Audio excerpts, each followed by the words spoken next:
20 darba għal kulħadd tismawna. Kif vera nkun ta' Ġesu jien? Kif nkun żgur li jien salvat? Kif ħadkun żgur li jien salvat? Għax kulħadd kapaċi jiena nemmen f'Ġesu. Anka x-xitan jgħidha dik.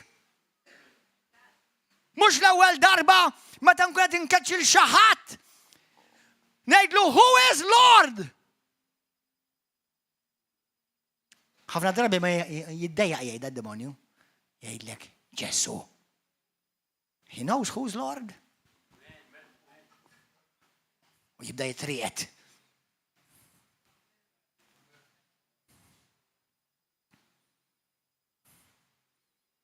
Ma mhux salvata. Tista' tkun taf li Ġesu għal-mulej. Temmina ent u ma tamminix jibqa' l-mulej.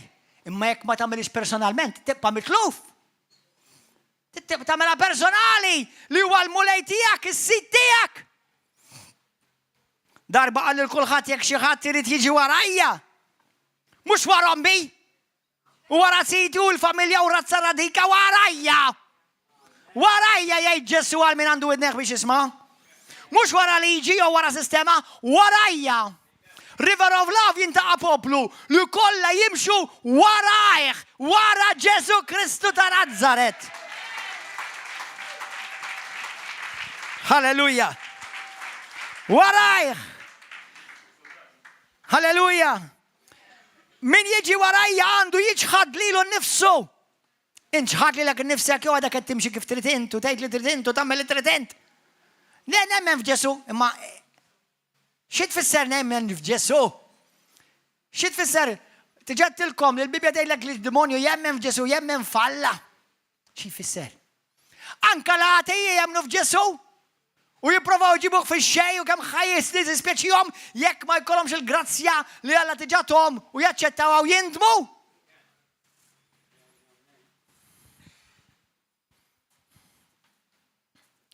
Għax min irid isalva ħajtu jitlifha, ma min jitlef ħajtu għall-imħabba tiegħi isalvaħħa. X'iswielu mela il-bniedem li jikseb id-dinja kollha mbagħad jintilef jew jinqered. Għax jekk xi ħadd jistħi minni u minn kliemi bin il-bniedem ukoll jistħi minnu meta jiġi fil-glorja tiegħu u tal-missieru tal-anġel mqazza. Ġesu. Għaliex Ġesu? Muhammad ma jistax jisalvak, Buddha ma jistax jisalvak, l-ebda reliġjon ma tista' salvak, laqqas jekk tiġi River of Love jew il-komunitajiet kollha talla ta' Malta Għawdex ma jistax jisalvak. Jitkollok relazzjoni u għamilt poġġejt il-fidi tiegħek f'Ġesu Kristu li ben talla l-ħaj. Ġesu wettaq iktar minn 50 profezija f'jum wieħed. U f'ħajtu ta' 33 sena wettaq iktar minn 300 profezija. Jekk taqbad il-profeti kollha tal-Islam, tal-Buddiżmu, tal-Induiżmu, tagħmilhom kollha f'daqqa, laqqas wettqu 8 bejniethom. Aħseb wara Ġesu Kristu 50 f'ġurnata waħda u 300 f'ħajja twila ta' 33 sena biss. Menu Ġesu għaliex għasek huwa importanti. Da int ħadidher quddiem Ġesu, m'intix ħadidher quddiem Buddha u laqqas Muhammad. Ħadidher quddiem Ġesu.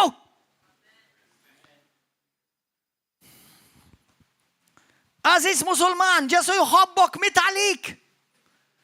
Irid isalvak. U biss mitalik. U biss salvalek ruħek. U biss xarred demmu għalik kattolku. U nuk li titlob il-qaddisin u l-patriarku u l-papit li mitu u l-papit li whatever. Itlob il-Ġesu, tkellem ma' Ġesu, għabbat relazzjoni ma' Ġesu. Ġesu. Għal dawk li għajdu jina nimxi wara profeta so and so. Profeta so and so jipprofetizza. Number 1. Profesiji. Tittarom jitwetqu xuħut minnhom jekk mhux kollha almenu f'ħajtu. Għax inkella kif ħadd tkun taf li huwa profeta? Ma jistax ikun profeta jekk ma jipprofetizzax. U hawn nies li jimxu wara profeti li qatt ma għamlu profeta fuq profezija waħda. Amen. It-tieni, Ġesu li huwa vera profeta imma bin Alla l-ħaj u divin Alla fil-ġisem.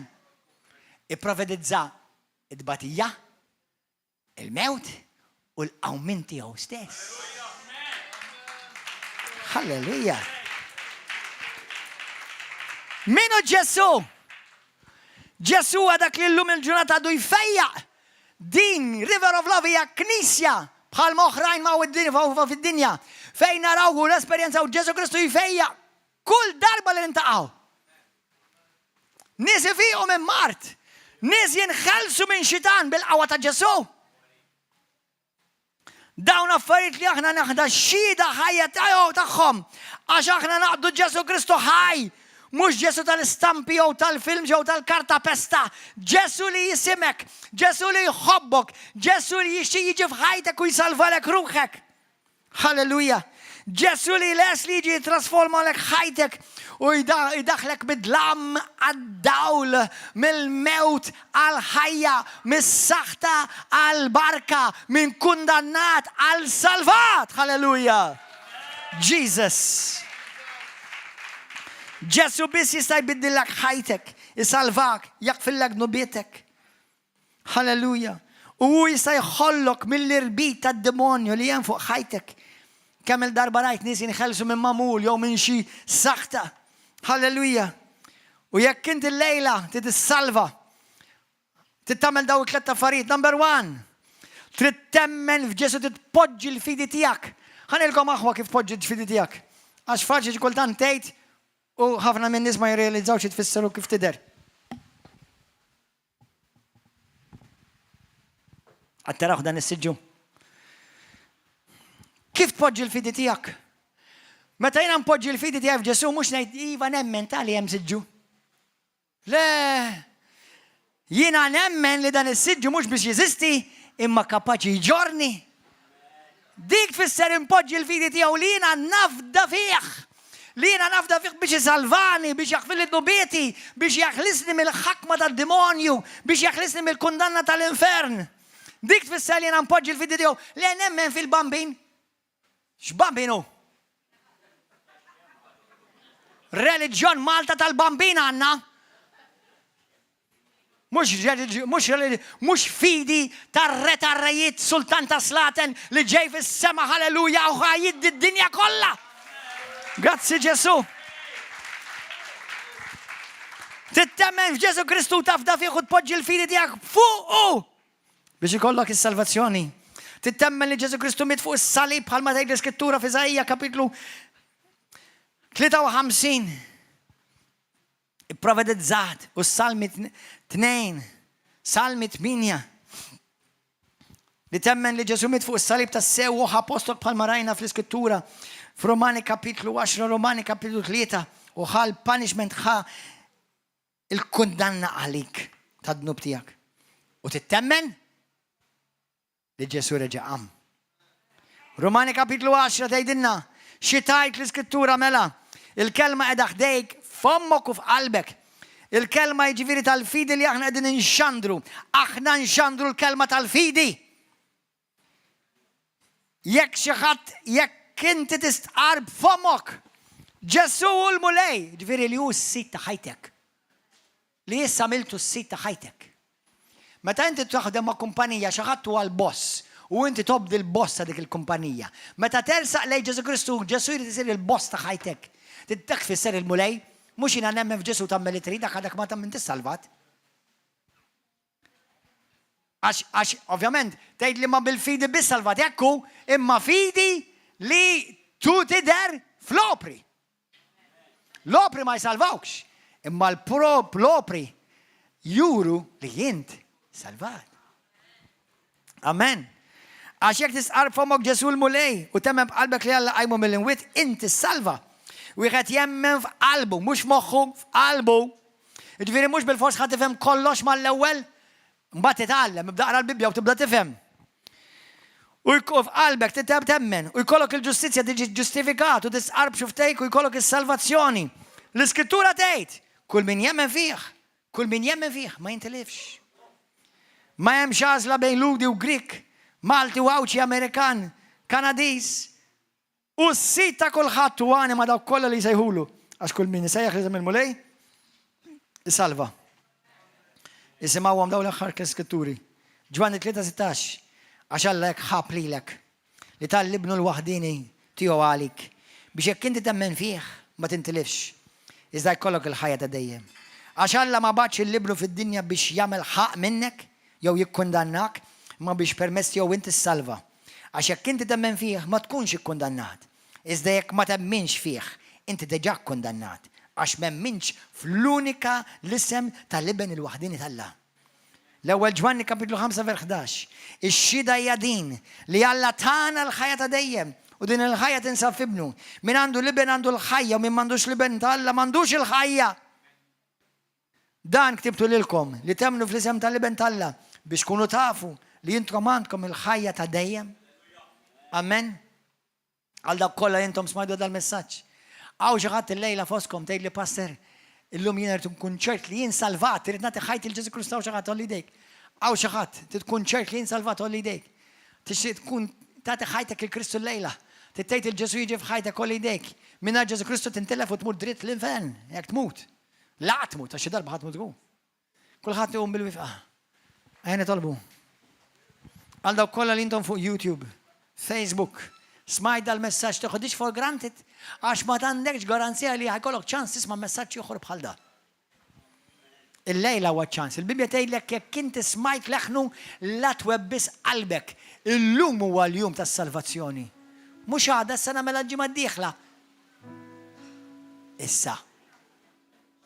Għaw xi ħadd il-lejla jgħid li pastor illum nixtieq nagħti ħajti l-Ġesu Kristu, għaw xi ħadd għalidejk. Halleluja, grazzi mulej, min iktar. Tixtieq tagħti ħajtek il-Ġesu tgħid li jiġi f'qalbek ikun is-sit tiegħek u s-Salvatur tiegħek. Min iktar? Min iktar? Min iktar? Daw kollha li lejtu jdejkom. Itolbu dit-talba miegħi intom li inti fuq Facebook u YouTube u televiżjoni. Ejd it-talba wara minn qalbek issa stess. Minn qalbek, ejda minn qalbek, ejda tajjed biex tisma' jekk nifsek biżejjed. Kulħadd jitlob warajja. Kulħadd jgħidha dit-talba xorta waħda. Speċja anke jekk inti taħseb li inti diġà salvat. Grazzi Ġesu. Kulħadd jgħid it-talba warajja. Llum issi qadis. Jiena naf li mingħajrek jiena midneb. Jiena dnibt kontra tiegħek. U nemmen iva li jiena twilid fin-natura ta' dnub. Għax l-aġir tiegħi juri li jiena nidneb. M'għandi bżonn infittex kodba, xjenza.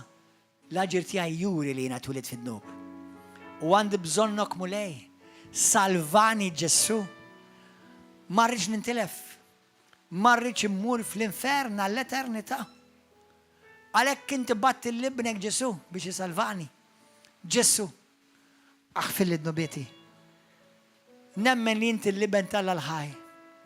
Min qalbi nemmen li inti tassew ġejt mis-sema biex inti taħfil id-nubieti. Tpatti għad-nubit tiegħi. Fuq is-salib tħallas bisħiħ għad-nubit tiegħi. U permezz tal-mewt u l-qawmin tiegħek inti tajtni l-ħajja ta' dejjem. Tajtni s-salvazzjoni. Ġesu, salvani. La tħallinix nintilef. Irrid inkun żgur li jiena salvat. Ġesu, mhux reliġjoni qed titlob minni. Mhux opri tajba biex isalvawni qed titlob minni. Mhux filosofija, imma relazzjoni miegħek Ġesu. Ġesu, ejja f'qalbi. Poġġi fuq tron ta' ħajti. Kun int il-mulej tiegħi, il-boss tiegħi. Is-Salvatur tiegħi, dak li tikmandani.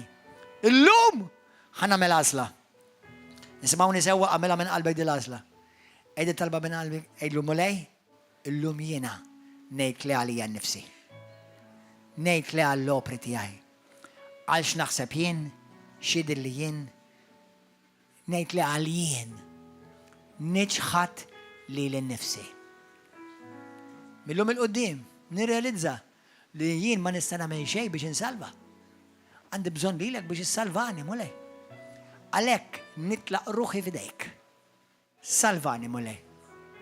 Aħfilli d-nubieti. Aħsilni bid-dem qaddis tiegħek. U bil-qawwa tal-Ispiritu Santu imlini biex millum il-qoddim nimxi miegħek. Ġesu, illum jiena niġi għandek. Inti sejjaħtli. Intik ħajti mulej.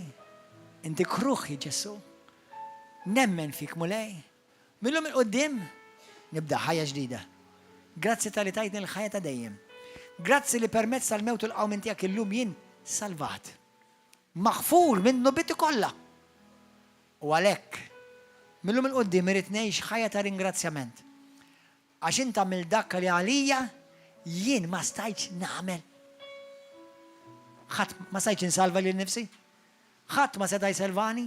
L-ebda liġi, l-ebda opri, l-ebda reliġjon, int biss Ġesu. Għax bħalma tgħid l-Iskrittura. M'hemm l-ebda isem ieħor li ġie mogħti lil bnedmin taħt is-sema permezz ta' min jistgħu jsalvaw. Ġesu Kristu. Dak biss. Inti triq mulej bħalma tgħidilna. Inti l-ħajja u inti l-verità. Ħadd ma jwassalni għandek missier jekk mhux Ġesu. Għalhekk Ġesu dan nemnu. Missier dan nemnu. Millum il-qoddim jiena niċħat id-dnub. Niċħat il-ħażen. Niċħat dak kollu li jwarrabni jfixkilni mit-triq tiegħi lejk. U millum il-qoddim naf, illum jien naf li jien salvat. Naf li mhux bis-saħħa tiegħi u bl-opri tiegħi. Illum jien salvat bil-grazzja. U dan nemnu b'qalbi kollha. Għalhekk mulej, millum il-qoddim irid ngħix għalik. Irid nimxi miegħek. Użani għall-glorja tiegħek. Dak li int għamilt għalija mulej, irid inroddulek b'ringrazzjament tul ħajti kollha fuq din l-art. Użani f'isem Ġesu Kristu. Amen. Halleluja. Amen. Grazzi mulej. Halleluja. Dawk kollha li intom fuq YouTube u Facebook. Dawk kollha intom preżenti qed din talba llum għall-ewwel darba. Illum jekk vera qed dik talba minn qalbek, inti salvat, maħfur minn nubitek kollha, m'intix iktar fid-direzzjoni u d-destinazzjoni tal-infern, illum inti qiegħed fid-destinazzjoni lejn il-ġenna. Ibda għejx għal Kristu. Number 1 ibda qra l-Bibja. Tittaqraħ l-Bibja. Għax bekk ħassirta fil-Ġesu, ħassirta fil-Alla. Jekk tista' jkun kuljum għax għandek relazzjoni issa u lil bint tħobb inti tittaraħ kuljum. Għandek relazzjoni ħajja ma' Ġesu. It-tieni kellmu, ringrazzja, faħru, itolbu li għandek bżonn minn qalbek. U t-tielet, fejn hemm tnejn jew tlieta miġbura f'ismi, hemm jien fosthom jgħid il-mulej dik hija l-Knisja. Knisja mhux il-binja, l-Knisja hija l-poplu. Ingħaqad fi Knisja Kristjana. Fejn ħad tiġi mgħallem il-kelma tal-Alla. Fejn ħadd tara x-xhieda ħajja tal-qawwa tal-Ispirtu Santu, fejn jixhed l-Ispirtu Santu Ġesu Kristu huwa ħaj. Bil-fejqan, bil-ħelsien, bl-opri tal-Ispirtu Santu. U fejn inti ħatara Ġesu Kristu jimmanifesta ħaj. Jekk ma nafx fejn għandek tmur, naqgħod ġomana ġewwa River of Love. Kull nhar ta' erba' u nhar ta' sibt fis-seba' ta' filgħaxija u l-ħadd fil-għodu fl-għaxxa. Il-bqija. Żomm għajnejk fuq Ġesu. Narawk. Nħeġġiġkom biex tingħaqdu magħna għada fil-għodu. Għada fil-għodu ħajkonna evangelist jismu Tallat Muhammad. Dan kien Musulman. Intaqa' ma' Ġesu Kristu. Kien jippersekwita l-Kristjani u jaħraq l-knejjes. Can you believe that? Illum iħobb il-Ġesu. Għax daq li mħabba ta' Ġesu. Ġesu Kristu ħaj. Ejjew naqdu magħna għada fil-għodu fl-għaxxa ta' fil-għodu. Ġewwa River of Love. God bless you. Ġesu Kristu huwa l-mulej. Ġesu Kristu huwa l-unika Salvatur. Halleluja! Amen!